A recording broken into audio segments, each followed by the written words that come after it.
So let's talk about those specific research methods now. One of the very first research methods that emerged in psychology is referred to as the case study. The case study is where you take a single individual or a small group of individuals and you study them in depth. Right? You do a really detailed analysis. This is best done on things that are incredibly rare, difficult to replicate, unethical to replicate. They might be things like injuries, diseases, genetic variations, things where you have a very, very, very small, sometimes even a single person that manifests the specific traits that you are exploring and their effect on psychology. One of the most famous case studies in any field, and certainly one of the most famous studies in psychology, is the case of Phineas Gage. Phineas Gage worked on a railroad, and you see a picture of him here. Notice he's holding a metal rod. What happened with poor Phineas is he was helping them lay down track, and while you're laying down track, sometimes you got to get rid of rocks. And they do that by tamping down explosives inside a hole drilled into the rock, allowing them to blow up the rock. Phineas was tamping down the rod into the rock when he created a spark, igniting the explosive. It actually drove the tamping rod through his mouth, through his eye, out the top of his head. And it took out a big chunk of brain. In fact, he self-reported that he threw up a little bit of his brain after the injury. What do I mean self-reported? Well, it turned out Phineas survived this injury. The tamping rod was blown 80 feet away. He stood up, sat down on a chair. They got a doctor. The wound was clean. They bandaged him up, and he survived. But there were some significant changes. Before the injury, Phineas was described as quiet, easygoing, a hard worker, a good family man. After the injury, he tended to drink a lot more. He stopped going to work. He eventually lost his family. He tended to cuss a lot more. He was much more sexually promiscuous. There's a lot of changes in his behavior. He was not able to hold a job. He was not able to hold on to his family. He eventually took a job doing stagecoach rides in Mexico. And psychologists took a look at Phineas Gage, and because this injury was incredibly unique, because the chances of somebody having this kind of damage and surviving are so slim, you can't just go around knocking people on the head with a hammer and trying to replicate it. You had to study Phineas Gage as a single individual, hence the case study. And they realized that this area of the brain, the frontal lobe, as we will talk about next week, is responsible for inhibition and judgment, and when it was damaged, he lost the ability to inhibit, he lost his ability to make sound judgment decisions, and that's what happened to change his personality and ultimately his life. So case studies can be very effective at sort of helping us identify areas for research. Case studies, though, cannot be done exclusively to find answers because we run into problems if it's a single individual. If the same injury were to happen to you or your brother or your friend or your cousin or the random stranger that walks in front of your house in the mornings, we don't know if the response would be the same. Maybe different people would respond in different ways, right? So since we can't do this for multiple people, we can't do any kind of randomization, we can't be sure that what we are seeing was caused because of the specific injury or genetic trait, right? We can't determine cause. If we want to look at more people or more animals, one other technique that's commonly used is what we call naturalistic observation. Naturalistic observation is just going out and looking. That's all you're doing is you're just going out and looking. This is the look but don't touch rule. You're not doing any kind of manipulation. You're not doing any kind of changes. You're not there to alter the environment. You're there to observe. This is particularly good when you want to study people in natural settings. If you want to study how people behave in a park, or you want to look at how children play together in a natural setting, you can go to a park, right? And you can observe them there. If you're interested in, for example, how people are adapting to social distancing rules in this sort of post-COVID era, you can go to a grocery store and you can observe them in that setting. The key with naturalistic observation is you aren't doing any kind of manipulation. This also means that we're going to struggle to determine cause, right? Because we don't know what the cause of their behavior is. We can try to look at different environments, we can try different comparisons, but we're not going to determine cause. The same issue we have with case studies. However, a lot of interesting data can be derived through naturalistic observation, particularly data that you're not going to be able to capture in a laboratory or any other setting where the person knows they're being observed, knows they're being experimented on, right? Because that's going to change their behavior. Naturalistic observation is really your best bet at catching that natural behavior. Notice, though, that I'm emphasizing the word behavior here. Naturalistic observation is best at capturing behavior.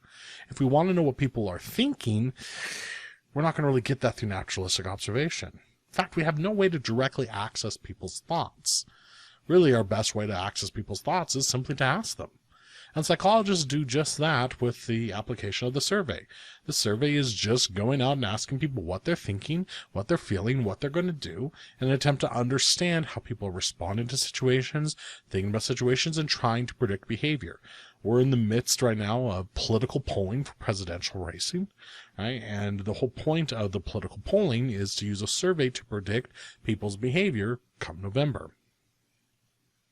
Surveys, though, are only as good as the questions that are asked, the wording that's used, how they're asked, when they're asked. If you don't do a good job setting up your survey, you can run into a lot of problems.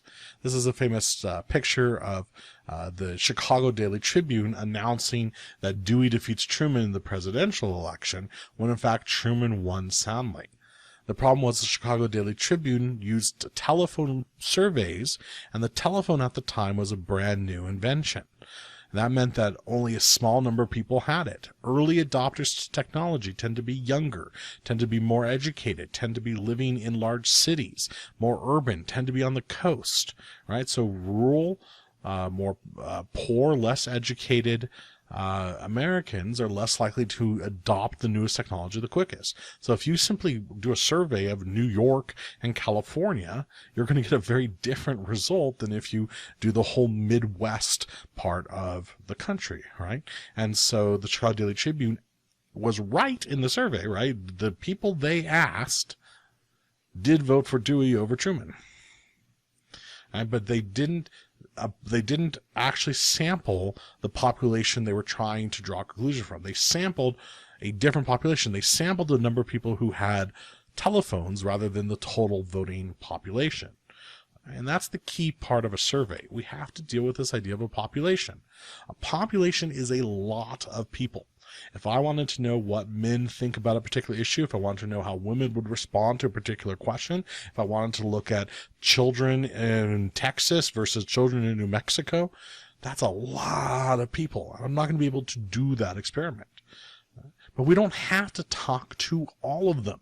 Instead, we can just sample. If you want to know the colors of the M&Ms in that first mason jar, you don't have to count each breakdown of those colors.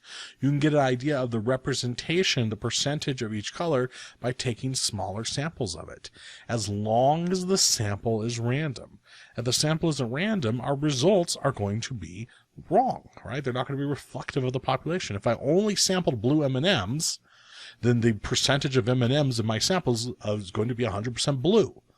That's not representative of the population of M&Ms in the big mason jar because my sample wasn't random.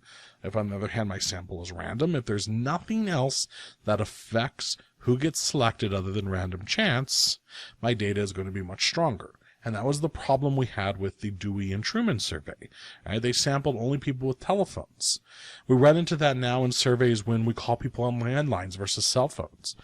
Right? How many people still have landlines that they answer regularly? Are those people who still have landlines representative of the general population that we would be trying to connect our results to? Right? These are all issues that we continue to struggle with, right, whenever we're applying surveys. There's other ways of looking at problems too we run into. Like, for example, the relationship between variables. Say height and shoe size. Do you think these are related? Well, who tends to buy the smallest shoes, right? If you want to buy a small pair of shoes, where would you go? Well, they tend to be baby shoes or children's shoes, right? And children and babies tend to be shorter than adults. There's definitely a strong relationship between height and shoes, right? As people get taller, they tend to have larger shoe sizes. What about time spent in jail versus time in the classroom? Well, these tend to be highly related to each other. It turns out it's in opposite directions, where the more time you've spent in jail, the less time you've had available to spend in the classroom.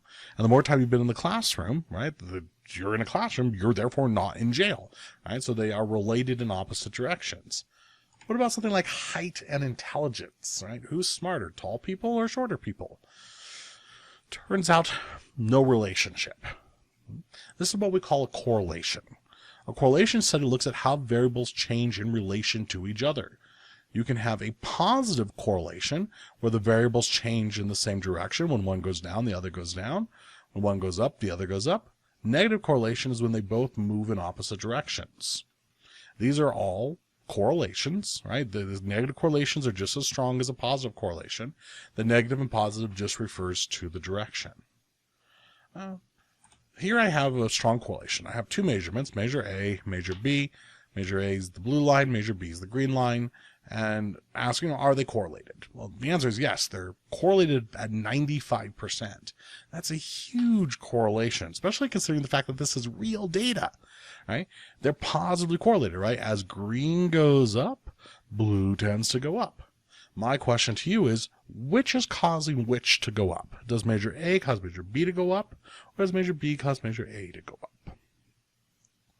Well, maybe you're sitting here thinking, well, if you just told me what they were, maybe I'd be able to tell you. Well, okay. Measure A is the per capita consumption of cheese. Measure B is the number of people who died becoming tangled in their bed sheets.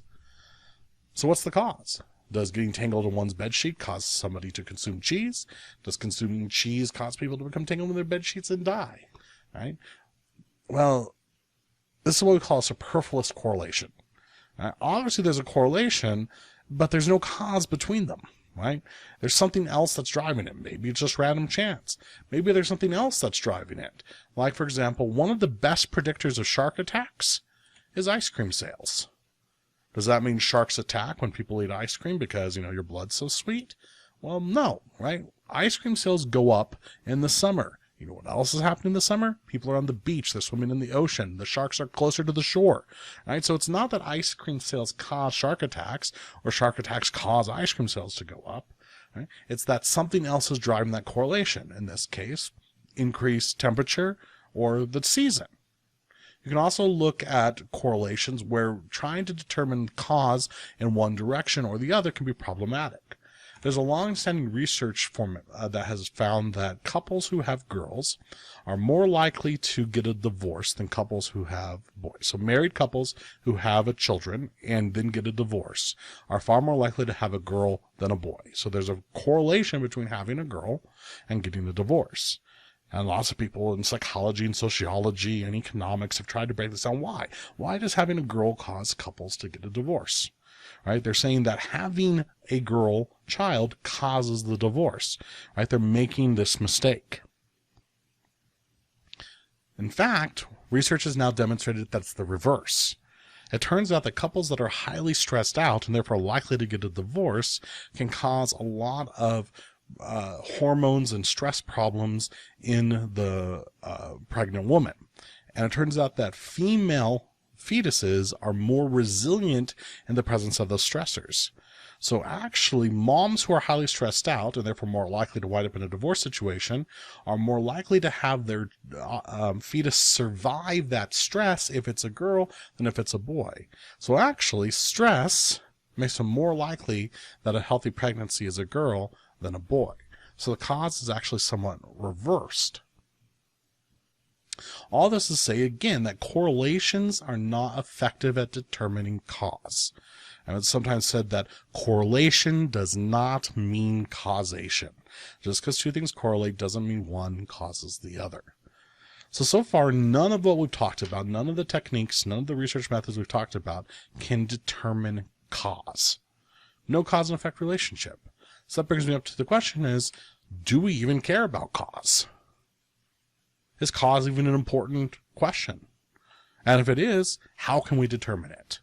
Let's explore that in the next video.